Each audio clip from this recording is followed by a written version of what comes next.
पकोड़े समोसे खा खा के तंग आ गए हैं तो एक बार ये वाली रेसिपी लाजमी ट्राई कर लीजिएगा क्योंकि इससे बेहतर कोई ऑल्टरनेट नहीं है समोसे पकोड़ों का। बहुत ही मज़े की बहुत ही यूनिक सी रेसिपी है। तो फुल टिप्स एंड ट्रिक्स के साथ आपके साथ शेयर करूँगी, तो लाजमी फुल वीडियो वॉच करिएगा। तो चलते हैं अपने इंग्रेडिएंट्स देख लेते हैं। यहाँ पे ड्राई स्पाइसेस में मैंने चिली फ्लेक्स और साथ में कोरिएंडर सीड, थोड़ा सा गरम मसाला, हल्दी पाउडर और साथ में मैंने कश्मीरी लाल मिर्च भी यूज़ की है। साथ में हस्बे ज़रूरत जो है नमक ऐड करना है।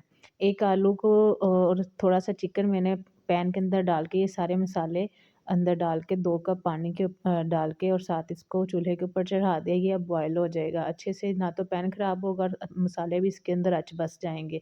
नेक्स्ट स्टेप हमारा ये है कि हमने डो रेडी कर लेनी है।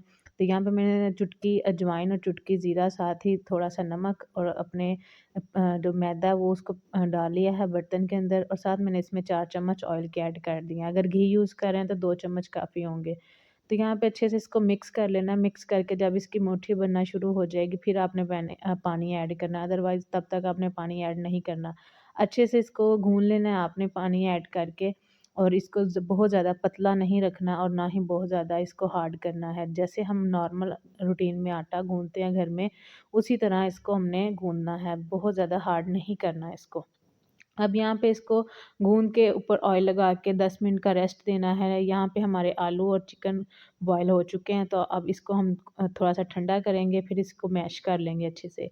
हैंड मैशर मिल जाते हैं आराम से मार्केट से, तो आप उसी के साथ कर लीजिएगा, आराम से मैश हो जाते हैं। अगर नहीं है तो फ़ोर्क के साथ भी कर सकते हैं आप। यहाँ पे इसको अच्छे से मैश कर लिया है मैंने और नेक्स्ट स्टेप हमारा डो को रेडी करना है। डो यहाँ पे राइज़ हो चुकी है अच्छे से, तो इसको रेस्ट मिल गया। अब हम इसको पेड़ा बना लेंगे अच्छे से। एक पेड़ा बना लेंगे और इसको पतला-सा बेलना है, जैसे हम रोटी बेलते हैं ना, उसी तरह इसको बेलना है गोलाई में और अच्छे से जो है ना इसको पतला कर लेना है। और जब तक मैं ये रोटी बेल आप रही हूँ, मेरी वीडियो को लाइक कर दें और सब्सक्राइब कर लें मेरे चैनल को। अगर मेरे चैनल पे नए हैं तो काइंडली ये स्टेप लाज़मी फ़ॉलो किया करें। यहाँ पे रोटी को अच्छे से बेल के इसके ऊपर जो आपने बना के रखा था बैटर, इसके ऊपर स्प्रेड कर लेना है। अच्छे से फैला लेना आपने और फैलाने के बाद पानी का हाथ लगाना है इसको अच्छे से, हाथ गीले करके ना उससे उसके साथ ऊपर से प्रेस करना है, जैसे मैं वीडियो में कर रही हूँ। अब जिस तरह हम पिज़्ज़ा की कटिंग करते हैं उसी शेप में इसकी कटिंग करेंगे, स्लाइसेस बना लेंगे बारीक-बारीक से। तो ये स्टेप कैसे आपने करना है, पहले एक आपने प्लस के साइन में काटना है, फिर आपने एक क्रॉस का साइन काटना है और उसकी उसी तरह से फ़ॉलो करते हुए पतले-पतले से आपने इसी तरह से स्लाइस बना लेना है, जिस तरह मैंने इस वीडियो में बनाए हैं। अब इसको नीचे की तरफ से आपने ऊपर की तरफ गोल करना है, जैसे रोलों को हम रोल करते हैं ना, इसी तरह आपने इसको नीचे से ऊपर की तरफ रोल करना है, जिस तरह आप वीडियो को देख रहे हैं। अब सेम स्टेप फ़ॉलो करते हुए हम सारे ये बना लेंगे, अच्छे से रोल कर लेंगे इसको। तो ये बहुत ही यूनिक और बहुत ही ईज़ी रेसिपी है, लाज़मी ट्राई करिएगा क्योंकि ये बहुत ही मज़े की बनती है। एक दफ़ा जब बना लेंगे ना तो आप रोज़-रोज़ बनाएँगे इसको, ये बोर भी नहीं होने देती, इतनी मज़े की बनती है। नेक्स्ट स्टेप हमारा ये है, 2 चम्मच मैदा लेके उसमें पानी डाल के अच्छे से स्लरी बना लेनी है पतली-सी।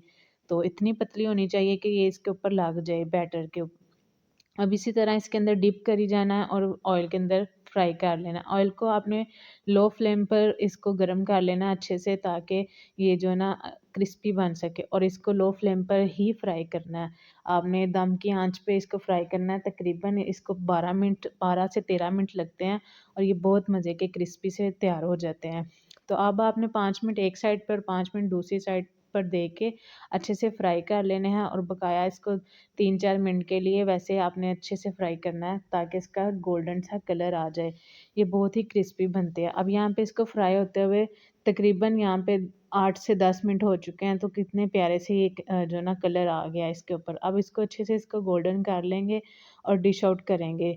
इसी तरह यही स्टेप फ़ॉलो करते हुए जितना भी आपके पास इसका बैटर है, आपने सारे इसी स्टेप फ़ॉलो करते हुए फ्राई कर लेने हैं। ये बहुत ही मज़े के बनते हैं। अब यहाँ पे मैंने इसको डिश आउट कर लिया है, नेक्स्ट जो बच गए हैं उनको भी मैं उसी ऑयल के अंदर फ्राई कर लूँगी। तो अब आपके साथ फाइनल लुक शेयर करते हैं।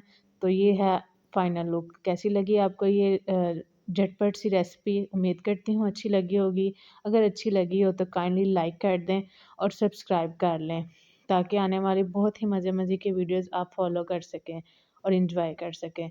तो तो मिलते हैं अपनी नेक्स्ट वीडियो में, तब तक अपना ख्याल रखें, दुआओं में याद रखें। ओके जी, फिर टाटा, अल्लाह हाफिज़।